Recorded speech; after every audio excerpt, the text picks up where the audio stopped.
So, you're wondering if you should go out with them or not, huh? Well, did you check your list? Hey, this is Todd. Welcome to the Thrive Singles Podcast. Whether you're single again or still single, stop hating being single and learn to thrive.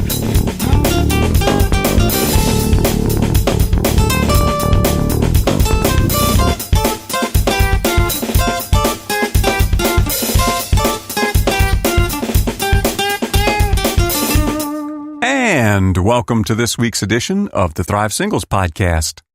Today's episode is actually another, call it a fill-in episode. Due to a death in the family, I wasn't able to write a new blog post and podcast episode for this week.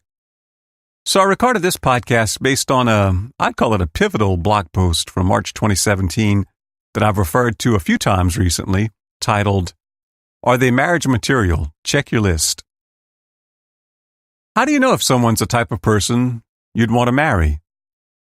How do you know if someone's the type of person you'd even want to go out on a date with? It's really pretty simple. It depends on what you value. Check your list. I received a lot of good advice as a single person. I also received a lot of bad advice, but I've covered that in other episodes.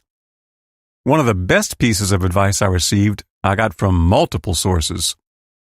I believe the first time I saw it was in a book I highly recommend, by the way, called Boundaries in Dating by Henry Cloud and John Townsend. And my wife also received very similar advice in a book she read called Love Smart by Dr. Phil McGraw. That's another book I highly recommend. The best advice we received? Make a list. In fact, make two lists. Make a list of things you must have in a spouse, and make a list of things you absolutely will not tolerate in a spouse. Then no matter what, don't deviate from that list. The most important thing about your list is that it has to be very thoughtfully created. In crafting it, you should do some soul searching and decide what's truly important in your life. If your list is shallow and consists of mostly physical and financial qualifications, then it's less than useless. Instead of leading you to Mr. Right or Mrs. Right, it'll lead you right back to the same sort of mistakes that left you brokenhearted before. In making your list, be honest with yourself. In the process, you may come to understand that your priorities need some adjusting. You may realize you keep dating the wrong people because you're idealizing the wrong things. Maybe it's time to start valuing what's truly valuable. So what are the qualities that make a relationship work? Perhaps trustworthiness, honesty, and godliness should trump he's cute or he drives a Mercedes. Maybe kind and good-natured is better than he's 6 foot tall or she looks great in yoga pants. Another important thing about your lists is they shouldn't be two. Not too long or too short, not too stringent or too relaxed, not too rigid or too flexible, not too general and not too detailed, and not too unrealistic. From what I've read and from making my own list, it seems that 10 items, give or take a few, is optimal for each list. Some people have too few and they leave out some very important things. Other people go to the alternate extreme and they end up with a list so long and specific that it couldn't possibly be describing any real-life human being. All right, so let's start with list number 1, things I must have. I suggest you do a little research into what traits lead to strong relationships. And that doesn't necessarily mean just internet research either. Maybe go speak to some happy couples you know. See what qualities they value in each other that helps keep their marriage happy. Of course, the tendency of many people is to overly value physical attributes and financial assets and put too many of those things way too high on their lists. And frankly, There are a lot of good-looking, rich people fighting over child custody and spousal support right now. That's not what keeps a marriage happy. That being said, as in most cases, there is a balance here. I think it would be very difficult to be married to someone for whom you have no sexual desire or to whom you're not physically attracted. I'm not saying your list shouldn't include any physical attributes. What I'm saying is your list should treat the most important things as the most important things. Character traits and attitudes are way more important than physical attributes. Would your ideal spouse want lots of children, love cats, dogs, bicycling, art? Be gentle, patient, affectionate, independent, industrious, practical, romantic, energetic, laid back?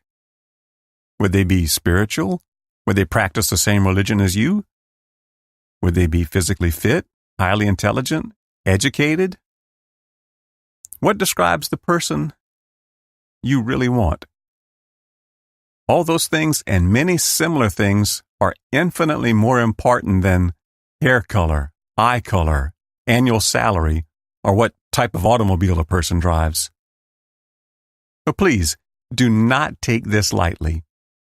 As you make your list, be honest, be realistic, and put a lot of thought into what's really important. Now let's tackle list number 2. And this list could almost end up being a mirror of the first list, but try to give it a little more thought than that. These are the deal breakers. What is it about people that drives you crazy? What behaviors, and more importantly, attitudes, could you or should you never tolerate? Could you ever marry someone who drinks too much? Has any sort of addiction? Loses their temper easily? Mistreats people? Cheats? Drives recklessly? Is lazy? Is skilled at manipulation? Vain? Easily offended? A racist? Someone who carries a grudge? Someone who never accepts responsibility, never apologizes? Doesn't practice good hygiene? Someone who has no sense of humor? A low sex drive? Or on the other hand, a very high sex drive? Someone who thinks porn's okay? Someone who doesn't want children?